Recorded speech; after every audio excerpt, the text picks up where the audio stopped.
Bir daha salam. Artıq biz sizinlə 16-cı dərslikdəyik və bu dərslikdə isə biz sizinlə ümumiyyətlə cədvəllərin xüsusiyyətlərindən danışacağıq. Bu cədvəl anlayışına artıq biz bir çox kənar ölçüləri və sərhədləri haqqında tanış olmuşduq. Lakin cədvəlin iç bölgülükləri və xüsusiyyətləri haqqında bir o qədər də geniş təsəvvürə malik deyilik. Məhz bu baxımdan biz bu günlərin sizinlə əlbəttə ki 16-cı dərsliyimizdə cədvəllərin xüsusiyyətinin ümumxas tərəflərindən bəhs edəcəyik. İlkin öncə artıq dərsimizə başlayaq və veb-sayt deyə işçi stolumuzda öncəki dərsliklərdən yaratdığımız qovluğumuza daxil oluruq. Və burada gördüyünüz kimi qovluğumuza daxil olduqdan sonra bir neçə tip fayllarımızı görə bilirik. Bu neçə tip fayllarımız içərisindən əlbəttə ki, yalnız bizə hədəfə lazım olan .html tipli sənədim, hipersənədim və mənim XCSS faylim .css uzantılı stil faylı olan cədvəl faylimdir. Lazım olan hədəfə. İndi hələ ki biz yalnız və yalnız əlbəttə ki birinci növbədə, ilk növbədə web səhifə.html tipli sənədim üzərində sağ düyməni qeyd edirəm və açılan siyahıdan edit deyə, redaktə et deyə sözlüyünü seçirəm. Və əlbəttə ki, sözlüyümüzü seçdikdən sonra burada HTML tipli sənədimizdə öncəki dərslikdə yaratdığımız bir çox kodlamaları görürük. Həmçinin burada paragraf var gördüyünüz kimi, bundan da başqa çox yer tutan və çoxluq kimi bilinən. İndi mən bu kodlamalarımı hamısını seçdim. Əlbəttə ki, onları siləcəm.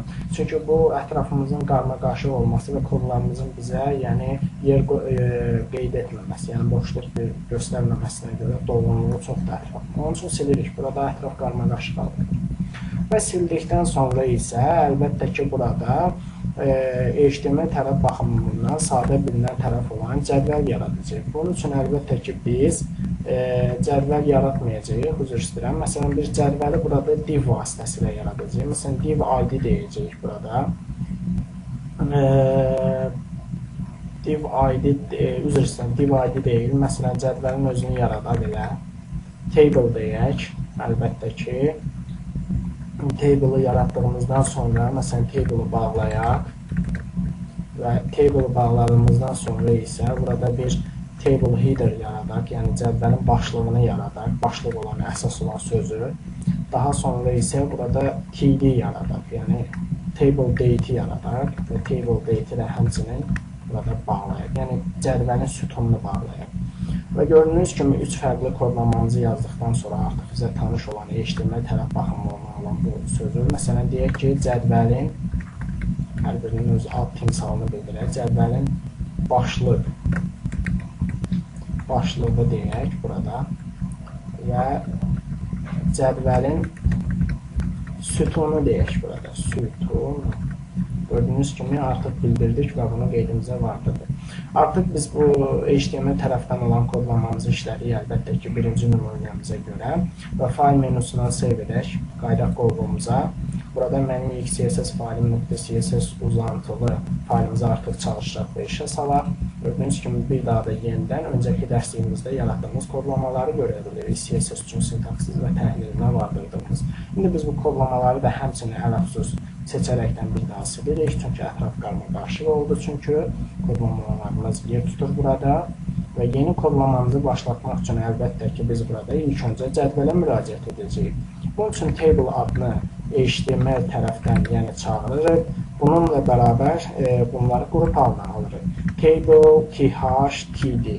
Yəni cədvəlin özü, cədvəlin başlığı və cədvəlin sütunu. Bunları qrup şəklinə aldıqdan sonra sistem mötərizələrimizə alt sütunla, sətirdə tam olaraq qeyd edirik və burada biz nə bildiririk? Məsələn, cədvələ nəyi qeyd edək? Border deyək, bir piksel deyək, solid black deyək. Cədvəlimizin özü və cədvəlimizin eyni zamanda hər birini qrup halına alaraqdan həm cədvəl, həm cədvəlin başlığı, həm də cədvəlin sütunun kənar ölçüləri bir pikselə möhkəmlik olan dolğunluq rəngi isə tam olaraqdan qara rəngə bildirdik.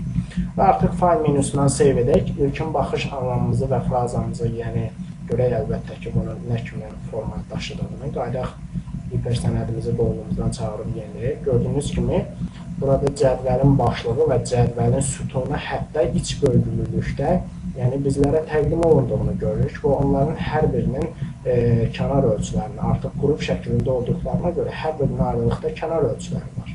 Bu cür formada bizlərə təqdim olunur və bu cür formada bizlərə sintaksiz təhlil baxımından xarakterizə edilib göstərilir. Bundan əlavə cədvəllərin dağıdılması da vardır ki, bu isə çox gözəl bir amilə malikdir və işlem prosedurasını daşıyır və əhəmiyyətli bir kəsb edir. Bu kodlamanı da ki, əlbəttə ki, yazacağıq. İlkin öncə bu sətri silirik və tam olaraq cədvəlin özünü qeydə alırıq burada. Yəni, nə cədvəlin başlığı, nə də cədvəlin sütunu demirik. Məsələn, indi artıq burada biz deyəcəyik ki, border colleagues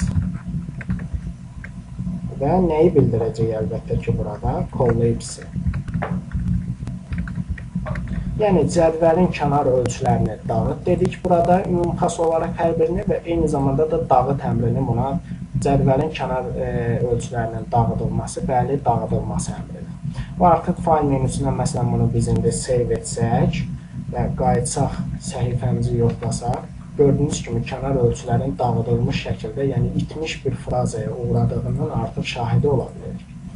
Bundan əlavə, biz burada başqa bir tərəf müqabililiyi də götürə bilərik ki, məsələn, burada deyək TH və eyni zamanda qrup halına alaq, əlbəttə ki, TD.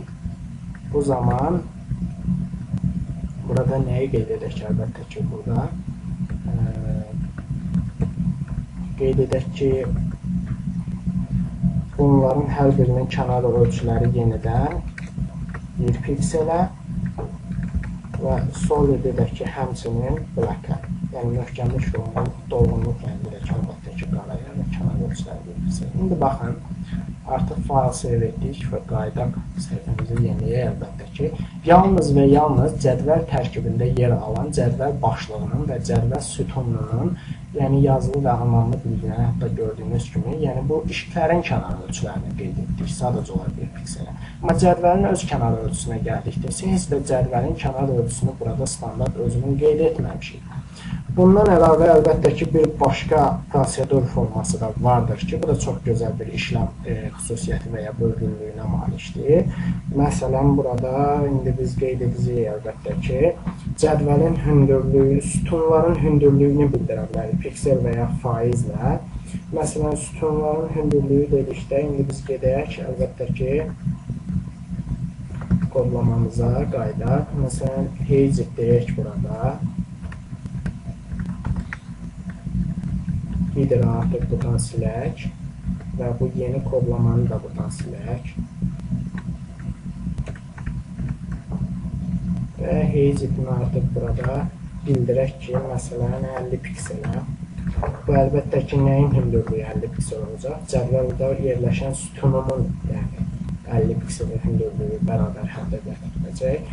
Bundan əlavə vertikal align forması da vardır ki, baxın, vertikal align, burada bottom deyəcəyik, indi hal-hazırda. Bottom isə aşağıya doğru deməkdir. Yəni, şaquli yerləşdirilmə forması sütunun aşağı formaya, yəni aşağı doğruluğa, yəni aşağı bölgünlüyə nizamlanması və fayl menüsündən save etdik artıq. Qaydaq səhifəmizi yeniləyək. Gördüyünüz kimi cədvəlin sütunu 50 piksel, yəni hündürlüyündə, yəni eyni zamanda da aşağıya doğru, yəni bottom səviyyəsində aşağıya doğru sızdığına şahid ola bilirik. İndi biz qaydaq, məsəl üçün, border collapse burada məsələn silək, border 1 piksel, solid black deyək və qaydaq səhifəmizi yeniləyək, əlbəttə ki, gördüyünüz kimi artıq burada fayl save edək, üzr istəyirəm, pikseli aralı qeyd etdik burada. Gördüyünüz kimi cədvəlin yəni kənar ölçüləri 1 pikseli oldu. Qayıtsaq səhifəmizin artıq bir sonuna.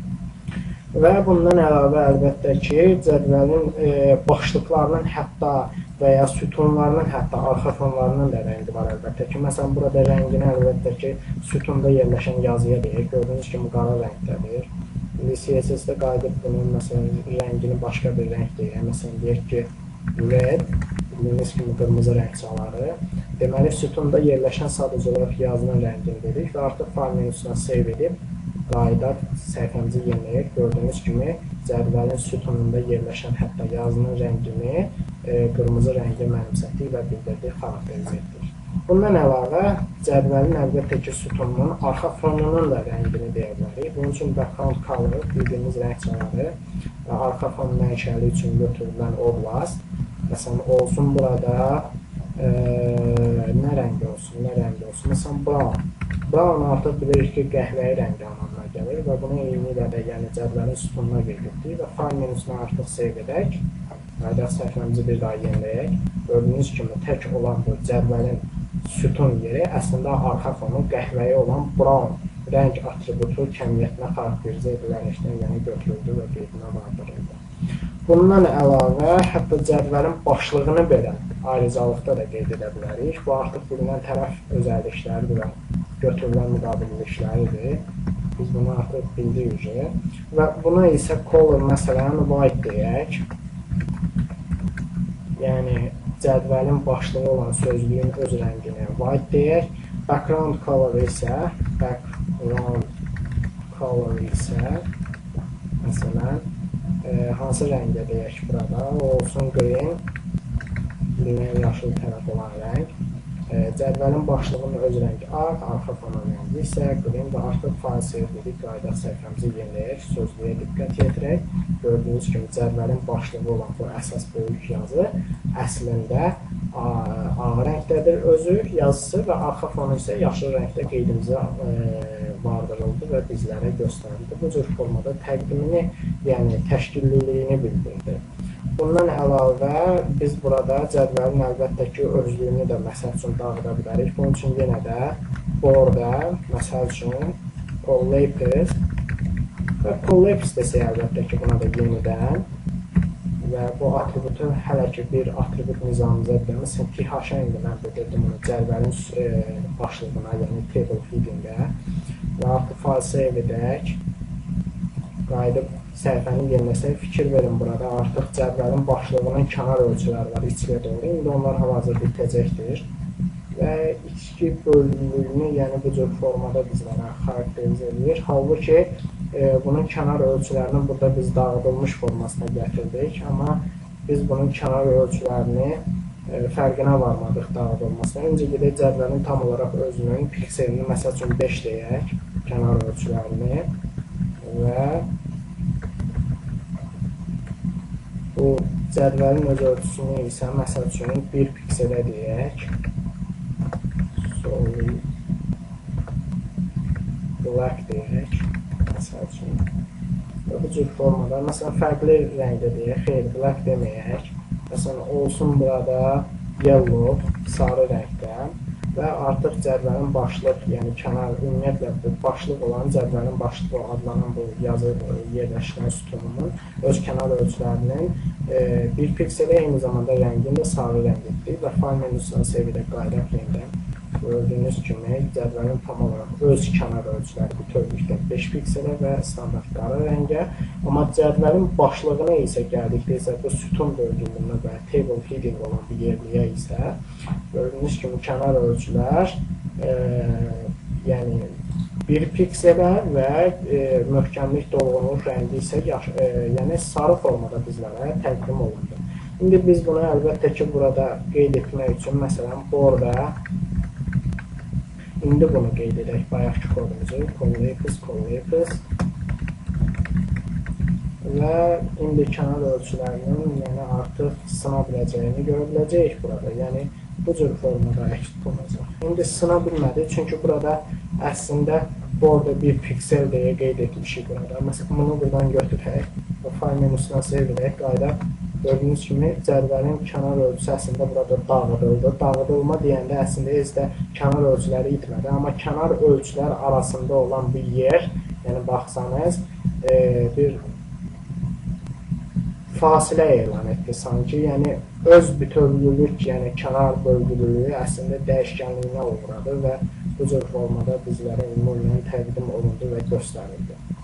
Yəni vertikaldan əlavə burada horizontal da vardır əlbəttə ki, yəni məsəl üçün sütunumuza qayıtsaq, yəni cədvəlin sütunu adlandırdığımız bu yerə horizontal desək,